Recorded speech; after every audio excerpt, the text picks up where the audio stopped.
వాడేంటి? కలవరం. అంటే విశ్వాసి, యేసు ప్రభునందు విశ్వాసం ఉంచిన వ్యక్తి దొంగతనముగా ప్రవేశించిన కపట సహోదరుల వలన జరిగినది. అయినను వాడు తగిన శిక్షను భరించాలి. అంతేనా? అంటే కలవర పెట్టేవారు ఉన్నారా లేరా? ఖచ్చితంగా ఉన్నారు. కాబట్టి మనకు జీవాన్ని గూర్చి బోధిస్తుంది. స్వాతంత్రములో కనుక మనం లేకపోతే, అనగా విశ్రాంతిలో కనుక లేకపోతే, మనం జీవించే జీవితం విశ్వాసి వేగు చూడవలసిన జీవము, లేదా విశ్వాసి కనిపెట్టి తెలుసుకోవలసిన జీవితము అది ఉంది. కాబట్టి దానిని సంఘము ద్వారా మనం అనుభవించాలి. కాబట్టి ఒక ప్రత్యేకమైన కోణంలో ఒక ప్రత్యేకమైన వ్యవస్థను ఒక 10 మంది కలుసుకొని అందరం కలిసి డిస్కస్ చేసి, yes brother Jeremiah, this is the right message for our church అన్న తర్వాత, నేను మీకు చెప్పట్లేదు ఇది ఎక్కడి నుంచి అన్నాడు చూడండి ఒకసారి. యేసు క్రీస్తు వలనను ఆయనను మృతులలో నుండి ఆయనను తల్లి గర్భమునందు పడినది మొదలుకొని నన్ను ప్రత్యేకపరిచి తన కృపచే తెలియజేయబడిన సత్యము అది మనుషుల ద్వారా కలిగినది కాదు. ఒక మనిషి దాన్ని ఖచ్చితంగా గుర్తుపట్టగలుగుతాం ప్రియులారా. ఒక చోట నేను కొన్ని ఆర్టికల్స్ చదువుతూ ఉంటే ఒక ఇలా ఉంది, ఏమనుందంటే, పౌల్ ఎట్లనగా క్రీస్తు మర్మము దేవ దర్శనము వలన నాకు తెలియ సంఘానికి అందించిన ఉపదేశం ఎవరి ద్వారా అందించాడు? తిరిగినప్పుడు నేను షాక్ అయిపోయాను. ఆయన ఏమైపోయాడంట? అలా భిన్నమైన సువార్త ప్రభువా వాటి జీవించే జీవితంలో రోజు నేను బ్రతికే బ్రతుకులో నేను ఉండడా? కెపాసిటీ ఉన్నాడు కాబట్టి ఉంటాడండి. ప్రార్థన చేస్తే ఉంటాడా? మాట్లాడేంత ధైర్యం ఆ రోజులో ఉండొచ్చు, మేబీ ఉండొచ్చు. కానీ ప్రజెంట్ నా మాట అర్థమవుతుందా మీకు? రైట్. ఇప్పుడు అదే అధ్యాయము 9వ వచనం, ఒక్క బలి ద్వారా యేసుక్రీస్తు అర్పించబడటం ద్వారా యేసుక్రీస్తు రక్తము ద్వారా కలిగిన నీతి. ఇప్పుడు ఆ రక్తం 10:38 ప్రకారం నీ ఎదుట మనం ఎవరము? నీతిమంతులం. ఒక్కసారి మీరు గుర్తుపెట్టుకోండి, వాట్ ఈస్ ద రైచియస్నెస్? నేను దాక్కున్నాను ప్రభు అన్నాడు. అంటే ఇప్పుడు దాక్కున్న స్థితిని ఏమని చెప్పబడుతుంది? ఉంది రక్తం ఏముంది? ఎక్కడుంది? ఆ రక్తము ద్వారా నాకేం కలిగింది? ఈ పాయింట్ పెట్టుకోండి. రక్తము ద్వారా నాకేం కలిగింది? నీతి కలిగింది. ఈ నీతి అంటే ఏంటి? దేవుని ఎదుట నేను నిలబడ్డాననే గ్రహింపు. రైట్. ఇప్పుడు క్రీస్తు సువార్త అంటే ఏంటి? నేను దేవుని ఎదుట చెప్పాలి. నేను దేవుని ఎదుట, దేవా నన్ను జ్ఞాపకం చేసుకోవా, దావీదు కుమారుడా నన్ను దాటిపోకయా నజరేతు వాడా. పాడచ్చు, మాట అడుగుతున్నా. పాడుతున్నాం కదా. ఇప్పుడు ఆయన దాటిపోవడానికి అవకాశం ఉందంటారా? మేబీ ఛాన్స్ ఉందా? 1% ఛాన్స్ ఉందా? నువ్వు రక్తము చేత, యేసు క్రీస్తు రక్తము చేత కడగబడిన వాడవైతే నువ్వు దాటిపోతావేమో, కానీ ఆయన దాటిపోయే అవకాశమే లేదు. ఒక ఆయన అన్నాడు, పరలోకం నరకంలో పాస్టర్ అన్నాడు ఆయన. ఏమన్నా? కాబట్టి మనం ఆలోచించేద్దాం ప్రియులారా, అస్సలు నా పొజిషన్ ఎక్కడుంది? హేబేలు కంటే శ్రేష్టముగా మాట్లాడుతున్న ప్రోక్షణ రక్తము అన్నాడంటే, ఇప్పుడు ఒక పాట పాడేటప్పుడు ఎవరైనా వాక్యం చెప్తారా? ఒక పాట పాడేటప్పుడు వాక్యం చెప్తారా? చెప్పండి బాబా. మీకు విషయం చెప్తున్నాను. యేసు ప్రభువు అరే నా 3:20 చదివినా మనం చేసేటటువంటి ముచ్చట ఎలా ఉండదంటే, పరలోకంలో పౌరస్థితి చచ్చిపోయిన తర్వాత కలిగేది ఇప్పుడు కాదు అంటాం. కానీ ఇప్పుడు కూడా ఆ స్థితి ఉందన్న సంగతి మనకు అర్థం అవ్వట్లేదు. ప్రియమైన దేవుని బిడ్డలారా, కొలస్సీ 3వ అధ్యాయం 3వ వచనం ప్రకారం మీరు మృతి పొందితిరనే మాట చూస్తాం మనం. మీరు మృతి పొందితిరి. ఇప్పుడు ఎఫెసీ 2:7 ప్రకారం ఆయనతో కూడా లేచి, ఆయనతో కూడా మనల్ని లేపి, ఆయనతో కూడా పరలోకంలో కూర్చుండబెట్టను. మనం ఆయనతో కూడా చనిపోయాం, పాప విముక్తులం అన్నాడు. ఒకసారి రోమాపత్రిక 6వ అధ్యాయం 2వ వచనం ప్రకారంగా ఆయనతో కూడా చనిపోయాం అంటే ఆయన పాప విముక్తులం.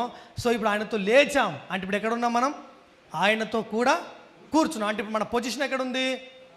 పరలోకంలో ఉంది. దేన్ని బట్టి కలిగింది? రక్తమును బట్టి కలిగింది. అంటే ఇప్పుడు నా పొజిషన్ పరలోకంలో ఉన్నది. ఇట్ ఈస్ ఫినిష్ అన్నాడు ఒకసారి. It is finished. దీన్ని ఎవరు మార్చలేరు? ఇది మనుషుని యోచన ప్రకారమైన సువార్త కాదు, కాబట్టి తరములలో యుగములలో మరుగు చేయబడి ఉన్న దేవుని మర్మం కాబట్టి. కొరింథీయులకు రాసిన మొదటి పత్రిక 1:20 ప్రకారం నమ్మువారిని రక్షించుట దేవుని దయాపూర్వక సంకల్పం కాబట్టి ఈ సంకల్పాన్ని మార్చగలిగేది మనుషుని యొక్క యోచన కాదు, మనుషుని యొక్క మెసేజ్ కాదు. సో పౌలు గారికి అనుగ్రహించబడిన message from the heaven, from earth కాదు, ఈ లోకంలో నుండి కలిగిన సందేశం కాదు, పరలోకంలో నుండి కలిగిన సందేశం. సో పరలోకంలో ఉన్న సందేశం ఏంటంటే మన పొజిషన్ పరలోకంలో ఉంది అన్నాడు. ఒకసారి నా స్థితి పరలోకంలో ఉంది. సార్ మీరు ఎక్కడున్నారు అని అడిగితే మీరేం చెప్పాలి? ఓ తాగుబోతాడు, ఫర్ ఎగ్జాంపుల్ ఈరోజు మీతో బస్సులో ప్రయాణం చేస్తున్నాడండి తాగుబోతాడు. వానికి ఏం చేశారు మీరు? సువార్త చెప్పారు. సువార్త చెప్తే యేసుప్రభు మహత్యం అర్థమైపోయిన తర్వాత మీరేం చేశారు? రక్షణ తీర్మానం చేయించిన తర్వాత వెళ్ళిపోయాడు. మీరు ఫోన్ నెంబర్ తీసుకున్నాడు. ఫోన్ చేసి బ్రదర్ హూ ఆర్ యూ అని అడిగితే ఆయన ఏం చెప్పాలి? I am the righteousness of God in Christ అని చెప్పాలి. నువ్వు తాగావా ఈరోజు అని అడగకూడదు మనం. అర్థమైందా మీకు? ఈరోజు నువ్వు ఆయన తాగుడు బంద్ చేస్తే, తాగుడు ఆపేస్తే నీతి కలిగిందా, లేకుంటే నువ్వు ప్రకటించిన సువార్తను నమ్మితే నీతి కలిగిందా తనకి? చెప్పాలి. నీవు నమ్మినా, నీవు ప్రకటించిన సువార్త ద్వారా నీతి కలిగిందా, లేదా తన త్రాగుడు మానుట వల్ల నీతి కలిగిందా? సువార్తను నమ్ముట వలన కలిగింది. ఇప్పుడు ఆయన పొజిషన్ సువార్తను బట్టి కలిగిందా, త్రాగుడు మానేస్తే కలిగిందా? సువార్త నమ్మితే కలిగింది. కాబట్టి ఇప్పుడు మనం ఏం నమ్మాలి? నేను సువార్తను నమ్మాను కాబట్టి, యేసు ప్రభునందు విశ్వాసం ఉంచాను కాబట్టి నా పొజిషన్ ఎప్పటికీ మారే అవకాశమే లేదు. ఎందుకు లేదయ్యా అనంటే ఆ మెసేజ్, ఆ సువార్త యుగములలో తరములలో మరుగు చేయబడి ఉన్న దేవుని మర్మము అన్నాడంటే ఆ మర్మం మనుషుల వలన కలిగింది కాదు. కాబట్టి మనుషులు ఎవరు దాన్ని మార్చలేరు. కాబట్టి దేవుడు ఒక్కసారి డిక్లేర్ చేశాడు, you are righteous, you are justified అన్నాడంటే దాన్ని మార్చగలిగిన శక్తి ఉన్నాడు, దమ్ములు ఉన్నాడు, ధైర్యం ఉన్నాడు, గుండెలు ఉన్నాడు, ఎవడు పుట్టలేదు ఈ లోకంలో. ఆమెన్. అర్థమైందా మీకు? అర్థమవుతుందా? సో మీరేం చేయాలి ఇప్పుడు? నా స్వాతంత్రాన్ని వేగు చూసేవారు ఉన్నారా లేరా? ఉన్నారు. సో స్వాతంత్రము, ఏ స్వాతంత్రం అంటే క్రీస్తు యేసు వలన నేను నీతిమంతునిగా తీర్చబడ్డాను, పరిశుద్ధునిగా చేయబడ్డాను. నాకు కలిగిన పరిశుద్ధత, నాకు కలిగిన నీతి నాట్ బై మై వర్క్స్, నా నీతి క్రియల మూలముగా కలిగినది కాదు. అది మరి ఒక సువార్త కాదు. కానీ క్రీస్తు సువార్తను చెరపగోరనంటే క్రీస్తు సువార్తలాగే ఉంటుంది, కానీ అది క్రీస్తు సువార్త కాదు అంటున్నాడు ఆయన. అంటే ఇప్పుడు ఏం చేస్తారు? యేసయ్యా యేసయ్యా యేసయ్యా అన్నాం అనుకో, మీటింగ్లో వచ్చి అందరు ఏమనుకుంటారు?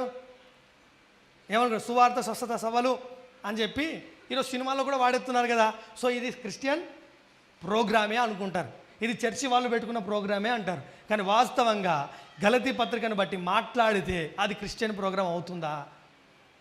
దేవుడి సంకల్పాన్ని బట్టి నిర్వహించే ప్రోగ్రాం అవుతుందా? అక్కడ ఏం చెప్పబడట్లేదు మనకు? యేసుక్రీస్తు రక్తం మూలంగా నేనెవరు చెప్పాడా? చెప్పలేదు. ఏం చెప్తున్నాడు? ప్రియ సహోదరి సహోదరుడా, ఇంతకాలం నువ్వు వ్యభిచారంలో ఉండి దొంగతనాల ద్వారా నశించిపోతున్నావేమో, ఒక్కసారి యేసు యొద్దకు రా అంటాడే. నువ్వేం చేద్దావు? నేనే దొంగని, గజ దొంగని అంటే మనం ఏం చేస్తున్నాం?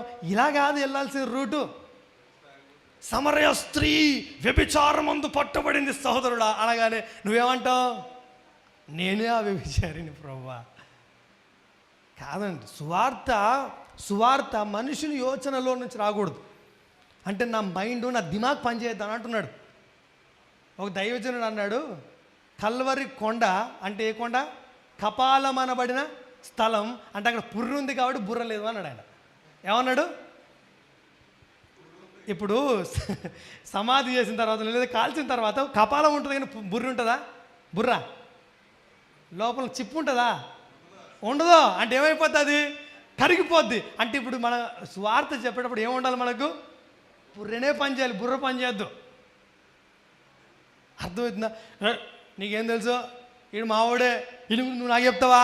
నీకేం తెలుసు? ఇడు మొన్నే తాగాడు, ఇడు మొన్నే మందు తాగాడు, ఇడు మొన్నే సిగరెట్ పట్టాడు, ఈడట నీతిమంతుడు అవుతాడు. అది కాదు ముచ్చట. నీతి కలిగింది నువ్వు ఏదో గొప్ప పనులు చేస్తేనో, ఈ విశ్రాంతి సంబంధమైన దేవుని ఏర్పాటు సమావేశం ₹1,00,000 ఇచ్చాడు బ్రదర్ జర్మియా అంటే నువ్వు నీతిమంతుడు కాలే. అర్థమైందా? దేవుడు నిన్ను నీతిమంతుడు అని చెప్పాడు. నీ పొజిషన్ మారుతుందా అమ్మా? పొజిషన్ మారుతుందా? ఎక్కడున్నా నేను ఇప్పుడు? చెప్పాలి. నేను ఎక్కడున్నా? ఇట్లున్నా. ఇంకా షేక్ ఇస్తాం దేవునికి. ఎప్పుడు దేవునికి ఎప్పుడు ఎలా ఉంటుంది? డైరెక్ట్ ఇంటరాక్షన్ అన్నట్టు. ఇప్పుడు మోషేతోనే నేను స్నేహితుని లెక్క మాట్లాడాను అని చెప్పాడండి ఆయన. చెప్పలేదా? చెప్పాడు. అబ్రహాము నా స్నేహితుడు అని చెప్పలేదా? మరి నువ్వేమవుతావు భయ్? చెప్పండి, నువ్వేమవుతావు? నేను కూడా ఏమవుతా? సరే, ఆ రూట్ స్నేహితుని అవుతా, ఫ్రెండ్ అవుతా అని చెప్పాడు. ఇప్పుడు ఇంకా కొత్త నిబంధనలోకి వచ్చి డీప్గా ఆలోచన చేస్తే ఏమన్నాడు ఆయన? యోహాను సువార్తను స్టార్ట్ చేస్తూ 1:12 చెప్పాడు, నా స్వకీయులు నన్ను తిరస్కరించారు, కానీ తనని ఎందరు అంగీకరించారు వారందరికీ అనగా తన నామందు విశ్వాసం ఉంచు వారికి దేవుని పిల్లలు కుమారులు అగుటకు అధికారం అన్నాడా, బిచ్చమన్నాడా? ఇట్లా ఇయ్యలే, ఇచ్చాడు. అలాగా ఇవ్వలేదు. ఎవరన్నా ఐపీఎస్ ఆఫీసర్ అయితే ఇవాళ రేపు నుంచి ఐపీఎస్ ఆఫీసర్ రేపు పోలీస్ స్టేషన్లో కూర్చో అని చెప్పరు. ఏమంటారు? పిలిచి ఒక మంచి గవర్నర్తో సమావేశం ఏర్పాటు చేసి అటు నుంచి పరేడ్ చేసుకుంటూ వస్తూ ఉంటే మనోడికి అది పెడతారు, బ్యాడ్జ్ పెట్టి ఈ రోజు నుంచి నువ్వు ఆదిలాబాద్ ఏలుకపో అంటాడు ఆయన. అప్పుడు ఏం చేస్తాం? ఏలెత్తాం. ఈ లోకంలో ఉన్నటువంటి ఒక పొజిషన్ ఇవ్వడానికే ఇన్ని నియమాలు నిబంధనలు ఉంటే నువ్వు దేవుని కుమారుడు అని దేవుడే చెప్పడానికి జర్మియా రేయ్ నువ్వు రేపటి నుంచి దేవుని కుమారునివిరా చెప్పుకొని బతుకు అంటాడు ఆయన. నువ్వేం చేయాలి ఇప్పుడు?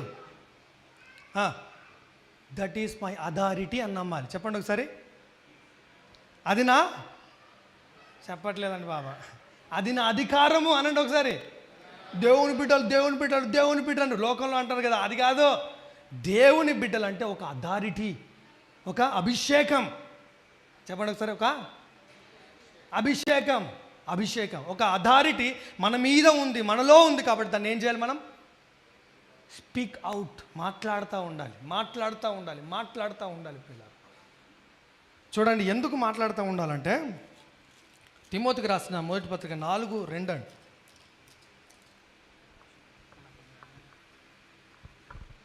తిమోతికి రాసిన మొదటి పత్రిక 4:2.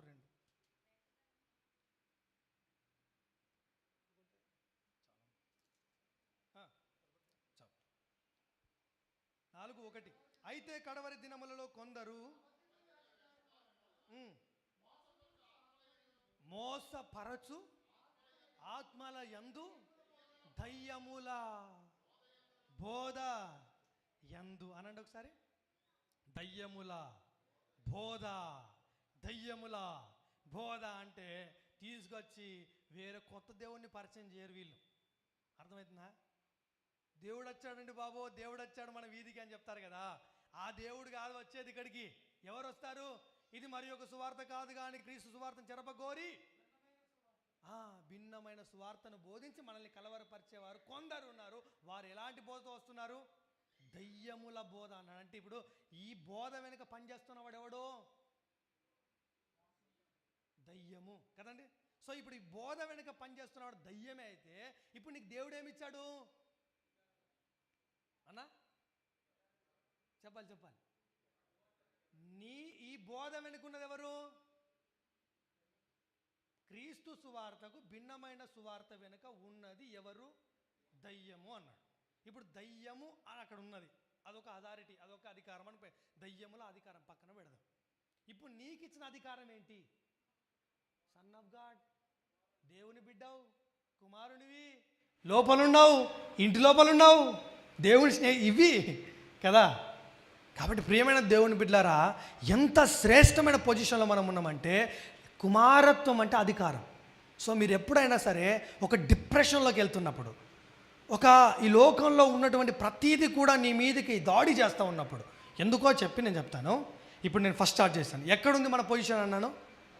పరలోకంలో. ఎందుకు? రక్తం అక్కడే ఉంది కాబట్టి. ఎందుకు? ఆ రక్తము ద్వారానే మన నీతిమంతులం అని చెప్పాను. ఒక ఫస్ట్ పాయింట్. ఇప్పుడు పరలోకం ఎక్కడుంది? ఆకాశ మండలము కంటే పైన ఉంది. దురాత్మలు ఎక్కడున్నాయి? ఆకాశ మండలంలో ఉన్నాయి. ఇప్పుడు కలుగుతున్నటువంటి ప్రతి శ్రమ, కలుగుతున్న ప్రతి ఇబ్బంది ఆకాశ మండలం నుంచి వస్తాయా, పరలోకం నుండి వస్తాయా? ఆకాశ మండలం నుంచి వస్తాయి. అంటే ఇప్పుడు నా పొజిషన్ ఎక్కడుంది? చెప్పాలి. నా పొజిషన్ ఎక్కడుంది? పరలోకంలో ఉంది. ఇప్పుడు నేను ఆకాశ మండలంలో ఉన్న దురాత్మలను జయించడానికి పరలోకాన్ని ఆపరేట్ చేయాలన్నా, శరీరాన్ని ఆపరేట్ చేయాలన్నా? చెప్పాలి. పరలోకాన్ని ఆపరేట్ చేయాలన్నా, శరీరాన్ని ఆపరేట్ చేయాలా? రైట్. ఇప్పుడు మన నీతిని పొందుకున్నాం కదా, వీఆర్ జస్టిఫైడ్. రైట్. ఇప్పుడు మనము లిబరేషన్లో, స్వాతంత్రంలో ఉన్నాం. ఈ స్వాతంత్రం మనకు అర్థమైతే స్వాస్థ్యాన్ని అనుభవిస్తాము అని చెప్పాం. ఏ పత్రిక ప్రకారము? హెబ్రీ పత్రిక ప్రకారం. హెబ్రీ పత్రిక స్వాస్థ్యాన్ని గురించి మాట్లాడుతున్న పత్రిక. అసలు విశ్వాసం అనుభవిస్తున్న స్వాస్థ్యం ఏంటో తెలుసా? హెబ్రీ 1:14 ప్రకారం స్వాస్థ్యం, రక్షణ అను స్వాస్థ్యం పొందబో వారికి వీరు సేవకులైన ఆత్మలు అన్నాడు. ఎవరిని? దూతలు. ఎవరు? దేవుని దూతలు, దయ్యపు దూతలు కాదు, దేవుని దూతలు మన పరిచారకులు. అంటే ఇప్పుడు నేను పరలోకాన్ని బట్టి మాట్లాడము, నీతిమంతుడు విశ్వాసం మూలముగా జీవించును, అతడు వెనుక తీసిన ఎడల అతని యందు ఆత్మకు సంతోషం ఉంటుంది. దిస్ ఈజ్ అవర్ ఇన్హెరిటెన్స్, మన స్వాస్థ్యం ఇది. మనం ఈ మాట మాట్లాడడం అంటే ఏంటంటే, నేను ఏ పొజిషన్ అయితే కలిగి ఉన్నానో ఆ పొజిషన్ని బట్టి మాట్లాడుతూ ఉండాలి. ఇప్పుడు ఏం మాట్లాడాలి? రైట్ సార్, మీరు అన్నారు వాక్యం చెప్తే దయ్యం ఉంటాడు సార్, సాక్ష్యం చెప్తే దయ్యం ఉంటాడు సార్, మరి ప్రార్థన చేస్తే కూడా దయ్యం ఉంటాడని చెప్పారు కదా సార్, మేము ఎట్లా ప్రార్థన చేయాలా? ఇదే కదా మన డౌట్. ఉంటుందా మనకి డౌట్. యేసు ప్రభుని నమ్ముకున్నాం, కొత్త నిబంధన అంటున్నారు, కొత్త న్యూ కవనెంట్ అంటున్నారు, ఏదేదో కృపా సత్యం ఏదేదో చెప్తున్నారు భయ మాకు, మీరు మరి ప్రార్థన ఎట్లా చేస్తారు చెప్పుర్రి అని అంటే నేను అంటున్నా వినండి, పరలోకాన్ని బట్టి మాట్లాడమే ప్రేయర్. ఓకే, పరలోకంలో మన పొజిషన్ని బట్టి మాట్లాడమే ప్రేయర్. ఇప్పుడు అప్పుల్లో వచ్చి మీద పడ్డారు, 10 లక్షలు అప్పు ఉంది, కట్టలేని పరిస్థితుల మధ్యలో మీరున్నారు. అప్పుడు ఏం చేయాలి? పరలోకాన్ని బట్టి మాట్లాడతారా, లేకుంటే జేబులను బట్టి మాట్లాడతారా? బ్యాంక్ బ్యాలెన్స్ని బట్టి మాట్లాడతారా, లేకుంటే పరలోకాన్ని బట్టి మాట్లాడతారా? చెప్పాలి. ఖచ్చితంగా జేబుని బట్టే మాట్లాడతామండి బాబు కదా. జేబులో ఎంత ఉంది, ఈ నెల వడ్డీ ఇస్తామా ఇవ్వమా? ఇస్తాం, సరే మాట్లాడదాం. ఇప్పుడు తీసుకో పంపిస్తానంట. నేనేమంటానంటే, కొరింథీ సంఘంతో అపోస్తలుడైన పౌలు గారు మాట్లాడుతూ అంటాడు, చూడండి ఒకసారి, కొరింథీలకు రాసిన 2వ పత్రిక 9వ వచనం. మన ప్రభు అయిన యేసు 8:9 అన్న. 2వ కొరింథీ 8:9. మన ప్రభు అయిన యేసు క్రీస్తు అనండి ఒకసారి, నాతో పాటు చెప్పండి. మన ప్రభు అయినా, అందరు చెప్తే బాగుంటుంది. మన ప్రభు అయినా, నాతో పాటు మన ప్రభు అయినా యేసు క్రీస్తు కృపను మీరు ఎరుగుదురు కదా. ఇప్పుడు చదవండి. ఆయన ధనవంతుడై ఉండి తన దారిద్ర్యము వలన మీరు నేను ధనవంతులము కావాలని మన నిమిత్తము ఏమయ్యాడు? చెప్పాలి. నేను అప్పుల పాలు చేయడానికి చచ్చిపోయాడా?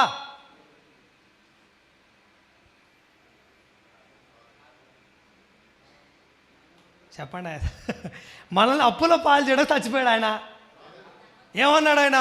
తన దారిద్ర్యము వలన మనము ధనవంతులము కావాలని ఆయన మన నిమిత్తము నా నిమిత్తము దరిద్రం. సరే, ఇప్పుడు అప్పులు అనే బాధ ఉంది. రైట్, ఒక మాట మొన్నే నేర్చుకున్నా, చెప్తా వినండి. అపవాదితోని మనకు ఫైనాన్షియల్ క్రైసిస్ ఉన్నప్పుడు, ఇబ్బంది ఉన్నప్పుడు ఎలా మాట్లాడాలనంటే, ఆదాము దగ్గర వాడిని పప్పులు ఉడకలేదా? గట్టి ఉడికింది, మెత్తగా ఉడికిపోయింది పాపం.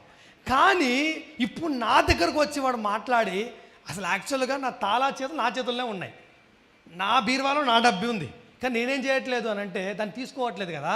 అప్పుడు ఏం మాట్లాడాలంటే, ఒరే బిచ్చగా అన్నాడు ఒకసారి. బిచ్చగాడెవడు? నేనా? బికారోని నేనా? ఎవడు బికారోడు? బిచ్చగాడెవడు? వాడు బిచ్చగాడు. ఎందుకు? యేసు ప్రభు సిలువలో వాడిని ఏం చేశాడు? ఆయన రిక్తుడై వాడిని తొక్కి బ్రెయిన్లెస్ ఫెలోగా చేశాడు. వాడిని ఏం చేశాడు? ఏం లేదు, వాడికి బ్రెయిన్ లేదు. వాడు ఏం చేస్తాడు? డబ్బులు లెక్క పెట్టచ్చు వానికి. మనకు ఉన్నటువంటి విలువ తెలుసా వానికి? తెలీదు వానికి. మీరు ఏం చేయాలంటే, అరే బిచ్చగా నీ దగ్గర ₹1 లేదురా పోయి నాకు రావాల్సింది. ఎక్కడుంది నా పొజిషన్? ఎక్కడుంది చెప్పాలి. నా పొజిషన్ ఎక్కడుంది? పరలోకంలో ఉంది. నా పరలోకంలో నా పొజిషన్ ఉన్నప్పుడు నా ఆస్తి అంత ఎక్కడ ఉంటుంది? కాబట్టి ఇప్పుడు ఏమర్థం కావాలి మనకి? నా పొజిషన్ అంటే దీన్ని ఏమోనంటే కృప విషయమైన ఏర్పాటు, దేవుని కృప మనకు అర్థమైతే అప్పుడు ఏం తెలుస్తుంది మనకు? మనం అనుభవించవలసిన స్వాతంత్రాన్ని ఎగ్జైట్తో అనుభవిస్తాం, లైఫ్ని ఎగ్జైట్తో అనుభవిస్తాం. అప్పుడు చెప్పాలి ప్రభుతో, ప్రభువా నీవు నా కొరకు మరణించావు, ఓన్లీ పాపాల కొరకేనా? నా పాపం నిమిత్తం చచ్చిపోయినావు ప్రభా, లేచినావు ప్రభా, తిరిగి లేచినావు ప్రభా, పరలోకం వెళ్ళిపోయినావు ప్రభా, నన్ను నీతిమంతుడు చేసినావు ప్రభా, కుమారుని చేసినావు ప్రభా అంటాం మనం. Okay, very good. మరి ఇప్పుడు ఆ క్రైసిస్, ఆ ఫైనాన్షియల్ క్రైసిస్ ఉంది నీకు, ఆ ఇబ్బంది ఉంది. అప్పుడు నువ్వేం చేస్తావు? మళ్ళీ బ్రదర్ నీకు చెప్పుకోలేకపోతున్నాను కానీ నాకున్న బాధ, నాకున్న అవస్థ ఆ యోబు గారికి రాలేదండి బాబు అంటాం మనం కదండి. అంటావా? అనొచ్చు అలాగా. అప్పుడు చెప్పాలి, ఓ సాతానా నీవు నా పాదముల కింద ఉన్నావు, దారిద్ర్యత నా పాదముల కింద ఉంది. ధనవంతులు అంటే బ్యాంక్ బ్యాలెన్స్ మొత్తం నింపిపోయి రేంజ్ రోవర్ కారు వేసుకొని విశ్రాంతి సంబంధమైన దేవుని ఏర్పాటు కూడకి రావడం కాదండి నేను చెప్పేది. అర్థమైందా? రేంజ్ రోవర్ కారు వేసుకుని వస్తేనే ధనవంతులు అలా అనుకోకండి. మీరు చూడండి ఆ మాట, తిమోతికి రాసిన మొదటి పత్రిక 6:17.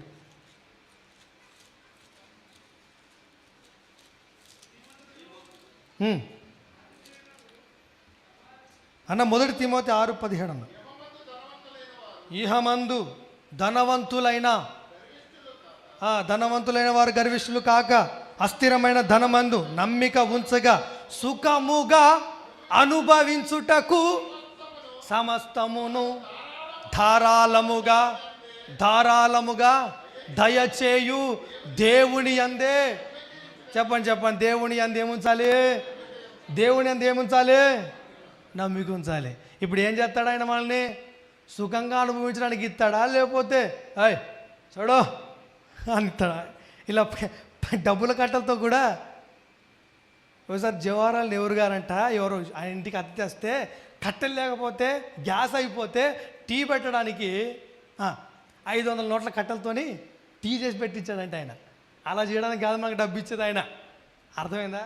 మనం సుఖముగా అనుభవించుటకు అనగా మనము విశ్రాంతిలో ఉండుట కొరకు ఆయన సమస్తాన్ని అనుభవించాడు పిల్లలు.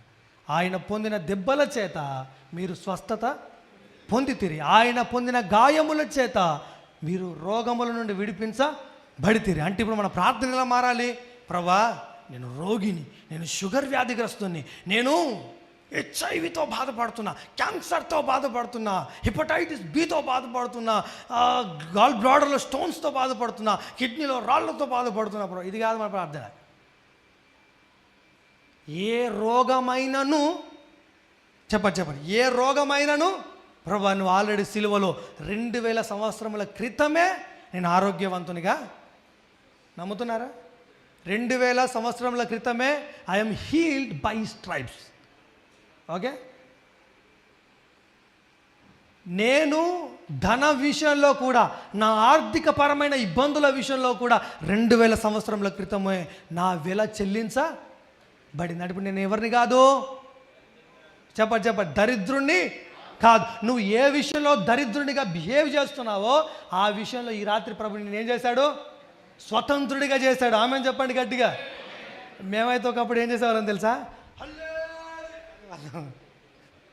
కాబట్టి ప్రియమైన దేవుని బిడ్డలారా, మనకు అనుగ్రహించబడిన స్వాతంత్రం కనుక అర్థమైతే ఫైనాన్షియల్ క్రైసిస్ వచ్చి నెత్తి మీద కూర్చొని డ్యాన్స్ చేస్తున్నా దిగో అని చెప్తాం మనం. చిన్న దానికే కలవరు పడిపోయి, చిన్న వాటికి ఇబ్బంది పడిపోయి, నువ్వు ఏదో పొరపాటు చేసావు కాబట్టి, నువ్వు ఏదో తప్పు చేసావు కాబట్టి నీ బతికిలా తగలడింది అని ఎవడో చెప్తే నువ్వు నమ్మడానికి ఇక్కడ లేవు. నీవు యేసు క్రీస్తు ద్వారా స్వతంత్రుడిగా చేయబడ్డావు. What is your liberation? ఏంటి నీ స్వాతంత్రం అంటే, నేను ధనం విషయంలో కూడా ఎవడికి దాసుని కాదు, ఆరోగ్య విషయంలో కూడా ఎవరో చేస్తే తప్ప బతికే పొజిషన్ లేను. ఇప్పటి వరకు నేను నడుము పని చేయకపోయినా ఈ రాత్రి పని చేసి తీరుద్ది అంతే. ఎందుకు పని చేస్తుంది? స్వాతంత్రము అంటే ఏమని చెప్పాను? మన స్వాతంత్రము లైఫ్లోకి నడిపిస్తుంది. లైఫ్ అంటే అక్కడ రోగం ఉండదు. పరలోకం ఏంటట? సూర్యుడు చెప్పాలి లేడు, అక్కడ చంద్రుడు లేడు, చీకటి రాత్రులు, దుఃఖము వేదన అక్కడ లేవు. అంటే ఈ శరీరంలో అనుభవించే ఏది నీ మీద దాడి చేసే అవకాశమే ఉందా లేదా? ఇప్పుడు నువ్వు ఎక్కడున్నావు? I am seated with Christ in heaven. నా ఇంటికి వచ్చుండు యేసయ్య, నా ఇంటికి వచ్చుండు యేసయ్య. నువ్వు పిలిచి అక్కర్లేదు, ఆయనే తీసుకెళ్ళి తన ఇంట్లో కూర్చోబెట్టుకున్నాడు. అర్థమైందా? చూడండి ఆ మాట, రోమాపత్రిక 1:7 లాస్ట్ లైన్. పొద్దున బ్రదర్ చదివించాడు అదే మాట, లాస్ట్ లైన్.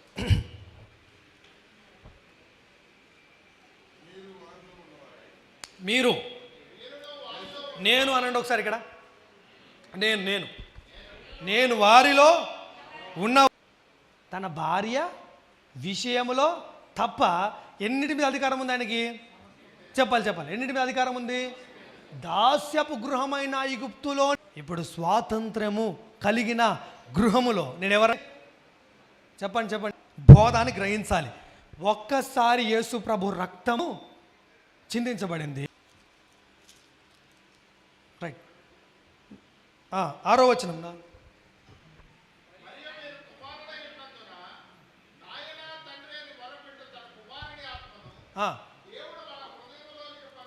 కుమారుని చెప్పాలి కుమారుని ఆత్మను మనకు అనుగ్రహించి ఎలా మొరపెట్టమంటున్నాడు ఆయన? చెప్పాలి అబ్బా అనండి ఒకసారి, డాడీ అనండి ఒకసారి, నానా అనండి ఒకసారి. ఇలా ప్రార్థన చేయాలి నువ్వు. అర్థమైందా? మోకాళ్ళ మీద ఉండే ప్రభువా నేను పాపిని అని ఆ కన్నీళ్ళు, ముసలి కన్నీళ్ళు ఎక్కడి నుంచి వస్తాయి బాబు? నాకు అర్థం కాదు. వద్దండి. ఒకప్పుడు నేను చేశాను, వెక్కిరించట్లేదు. మానేసి ప్రభువు మనకు అనుగ్రహించి స్వాతంత్రాన్ని చూద్దాం. మన స్థితి ఏమన్నా అవ్వనండి. మన ఆర్థిక పరిస్థితులు బాగాలేవా? పక్కన పెట్టేయండి. మన ఇంట్లో పరిస్థితులు బాగాలేవా? పక్కన పెట్టండి. మన పరిస్థితి బాగాలేదా? పక్కన పెట్టండి. మన క్యారెక్టర్ మంచిగా లేదా? పక్కన పెట్టండి. ఊళ్ళో సాక్ష్యం బాగాలేదా? పక్కన పెట్టండి. అనుకునే వారందరూ మన గురించి చెడుగా మాట్లాడుతున్నారా? 3వ అధ్యాయం అండి యెషయా గ్రంథం. అది అన్నా అతనికి స్వరూపమైనను కూడా అసహ్యమైంది కొందరికి. ఇప్పుడు నా ముఖం కూడా అలాగే ఉండొచ్చు, నన్ను కూడా తృణీకరించవచ్చు. మేబీ అది జరిగితే ఇప్పుడు నేను నమ్ముతున్నాను 2000 సంవత్సరాలు నేను ఐఆమ్ ఇన్ స్వాతంత్రం. చెప్పండి ఒకసారి, నేను ఎక్కడున్నాను? స్వాతంత్రం, ఫ్రీడమ్. దిస్ ఇస్ కదల్చా షేక్ అవుతానా? అస్సలు షేకింగే లేదు మన ఫౌండేషన్ మీద. ఎందుకు? మన ఫౌండేషన్ సియోను కొండ, కానీ మన ఫౌండేషన్ సీనాయి కొండ కాదు. సీనాయి కొండ దగ్గర అంటే క్రీస్తు ధర్మశాస్త్రమునకు సమాప్తి. ధర్మశాస్త్రాన్ని గురించి ఒక చిన్న ఎగ్జాంపుల్ ఏంటంటే, ధర్మశాస్త్రం కింద ఉన్న ప్రతి వాడి నోరు షట్ అప్ అంటాడు. అక్కడ ఏమంటారు? రాయ్ నోర్మై అంటారు. కానీ గ్రేస్లో, కృపలో, ఈ కృప సత్యములో నీకు కలిగినటువంటి స్వాతంత్రం ఏంటో తెలుసా? యేసు క్రీస్తు ద్వారా తేబడిన ఈ కృప ద్వారా కలిగిన స్వాతంత్రం ఏంటో తెలుసా? నువ్వు మాట్లాడితే ఏమవుతుంది? పరలోకం యాక్టివేట్ అవుతుంది. ఏమవుతుంది? పరలోకం యాక్టివేట్ అవుతుంది. ఓసారి ఆహాబు రాజు దగ్గర ఏలియా నిలబడవలసి వచ్చింది. అప్పుడు ఏం చేశాడు?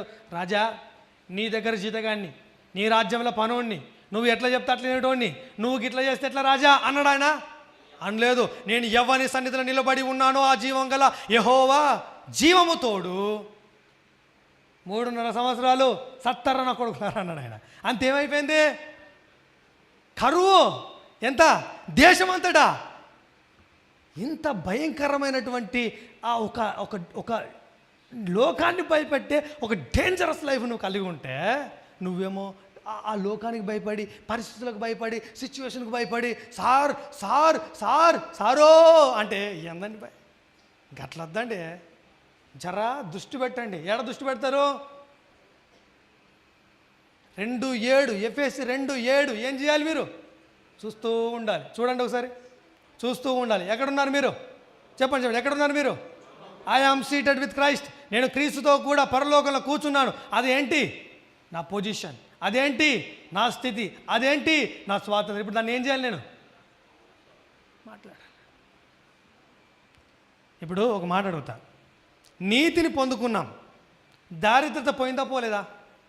పోయిందా పోలేదా అండి? పోయిందా పోలేదా? చెప్పండి. నీతిని పొందుకున్నాం, దారిద్రత పోయిందా పోలేదా? పోయింది. ఆరోగ్యం బాగుపడింది, పరిస్థితులు బాగుపడ్డాయి, నోటికి స్వాతంత్రం కలిగింది. ఇప్పుడు ధర్మశాస్త్రం ఉందనుకోండి లోకంలో,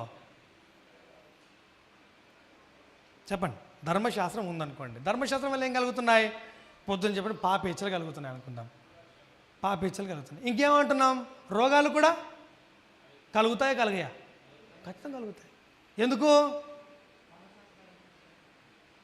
చెప్పండి? ధర్మశాస్త్రం వల్ల ఒక మాట ఉంది, రోమాపత్రిక 7వ అధ్యాయం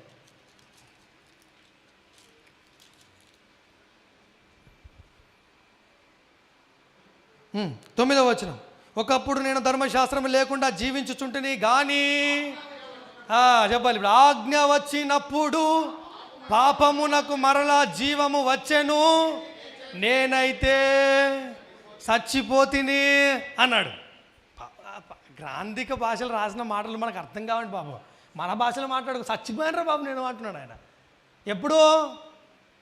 ఎప్పుడు ధర్మశాస్త్రం వచ్చినప్పుడు. అంటే ఇప్పుడు ధర్మశాస్త్రం వల్ల మనుషుడు ఏమవుతున్నాడు? చచ్చిపోవడం. అంటే ఏమో చచ్చిపోవడం, దినము కృషించిపోతున్నాడు, కుంగిపోతున్నాడు, హృదయాలు భారం చేత నింపబడుతున్నాయి, విశ్రాంతిలో ఉండట్లేదు, రెస్ట్లో ఉండట్లేదు, సమాధానంలో ఉండట్లేదు, ప్రతీది కూడా ప్రెజర్ ప్రెజర్ ప్రెజర్ అన్నాడు. ఏంటండి? ప్రతి వాని నడినెత్తిన ఏముందన్నాడు? వ్యాధి. యెషయా గ్రంథం 1:5 ప్రకారం ఎక్కడుంది? ఏంటండి? ప్రతి వాని నడినెత్తి మీద ఏముంది? వ్యాధి. వ్యాధి ఎక్కడి నుంచి వచ్చింది? భారముల నుండి వచ్చింది. వంగిపోయిన నడుము ఎక్కడి నుంచి వచ్చింది? భారాల నుండి వచ్చింది. భారాలు ఎక్కడి నుంచి వచ్చాయి? దాస్యపు గృహం. దాస్యపు గృహం నుండి ఏమొచ్చింది? ధర్మశాస్త్రం. ధర్మశాస్త్రం వల్ల భారాలు, భారం వల్ల నడుము వంగిపోయింది. నడుము వంగిపోవడమే కాదు, నెత్తి మీద రోగాలు. ఆ రోగాలతో బతుకుతామా? చచ్చిపోతామా? సత్తామా? బతుకుతామా? ఇప్పుడు నేను సావడానికి పిలిచాడా? బతకడానికి పిలిచాడా? జీవమునిచ్చు ఆత్మ యొక్క నియమం పాప మరణముల నియమం నుండి నన్ను విడిపించను. ఇందుకు దేవునికి స్తోత్రం చెప్తారా? చెప్పరా? చెప్పాలి. కాబట్టి ప్రియమైన దేవుని బిడ్డలారా, ఆ స్వాతంత్రము, లిబర్టీ మనకు లైఫ్ని ఇస్తుంది, జీవితాన్ని ఇస్తుంది. స్వాతంత్రం గమనిస్తే, స్వాతంత్రాన్ని గ్రహిస్తే జీవిస్తాం. కానీ ఎప్పుడైతే స్వాతంత్రము కాదు, దాస్యపు కాడి క్రింద చిక్కుకుంటామో, నా స్థితిని మర్చిపోయి నేను ప్రవర్తిస్తానో, అప్పుడు నాకు కలిగేవేంటి? భారాలు. భారాలు అంటే ఏంటి? చనిపోవట. చనిపోవట అంటే ఏంటి? నేను అనుభవించలేని జీవితం అక్కడ ఉంది. కాబట్టి ఇప్పుడు ధర్మశాస్త్రం కింద ఉన్న వాళ్ళేమో డెడ్ బాడీస్ మోస్తున్నారు, డెడ్ బాడీ మోస్తున్నారు. చెప్పండి ఒకసారి. డెడ్ బాడీ, ఇదే డెడ్ బాడీ నేనే మోస్తున్నా. ఎవరు? ధర్మశాస్త్రం కింద డెడ్ బాడీ మోస్తున్నాను. కానీ ఒక మాట చెప్పాను, స్వాతంత్రము సర్వీస్, సేవలోకి నడిపిస్తాను కూడా ఒక మాట అన్నాం కదా.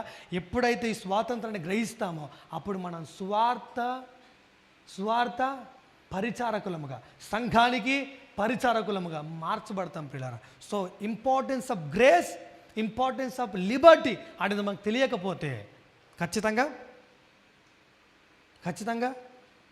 పప్పులో కాలేసి మళ్ళీ కాలేస్తూనే ఉంటాం ఇప్పుడు.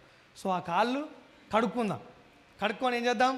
ప్రభువా, పౌలు గారికి అనుగ్రహించబడిన సువార్త, ఆ సత్యము, కృపా సత్యము ఎవరి వల్ల కలిగింది కాదు, మనుషుని మూలంగా, మనుషుని వలన, మనుషుల గ్రూపుల వల్ల, ఒక డినామినేషన్ వల్ల కలిగింది కాదు.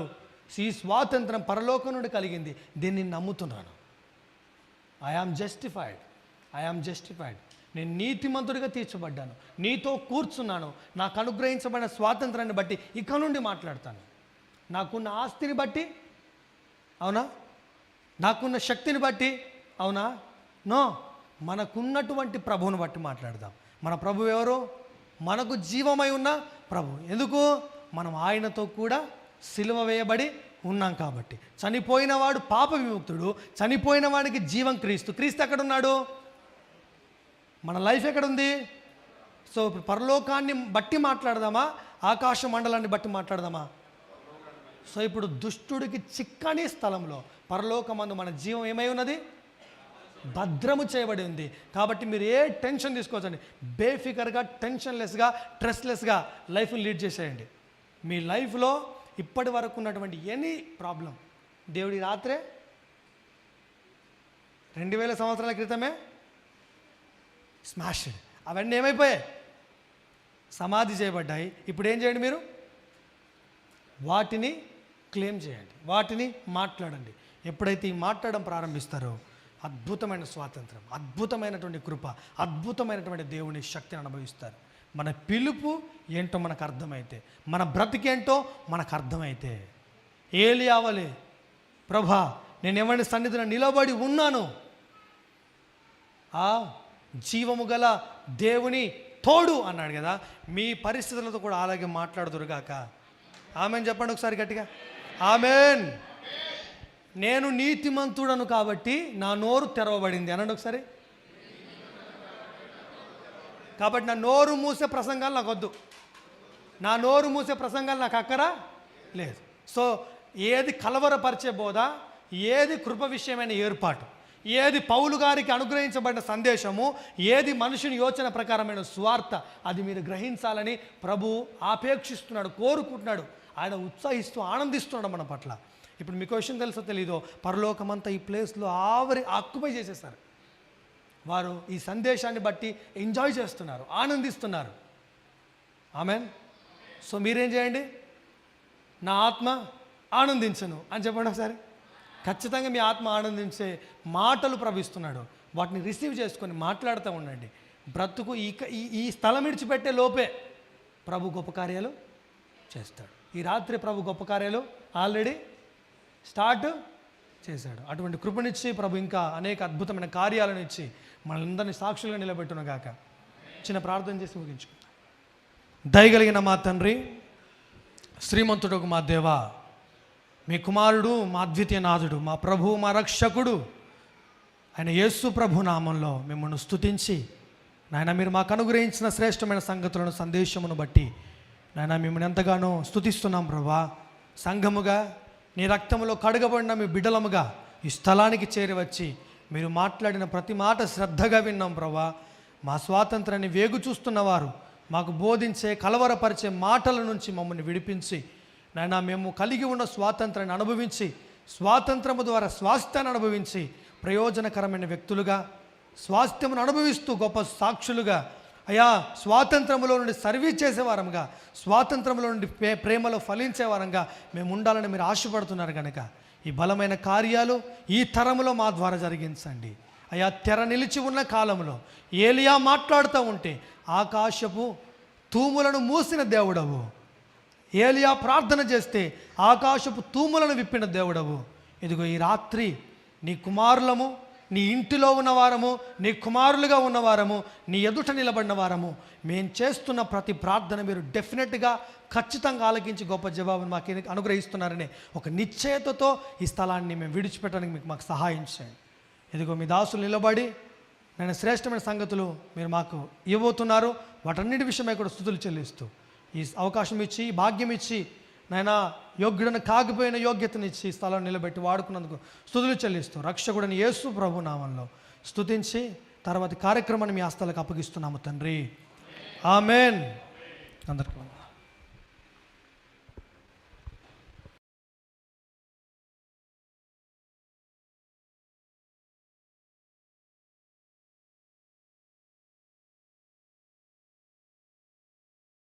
ఎన్నో సంగతులు మనకు నేర్పిస్తున్నారు కనుక మనం చాలా గొప్ప ధన్యులం.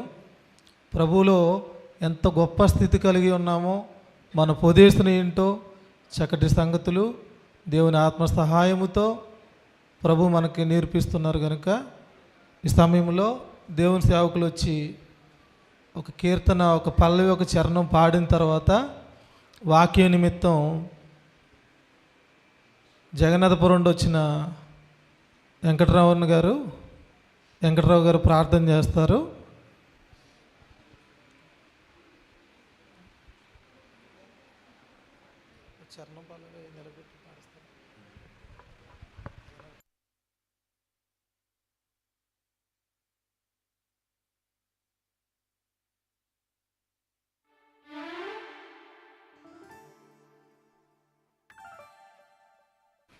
మొదటి చరణం ఆఖరి చరణం పాడుకుందాం. 13వ కీర్తన పాడదాం.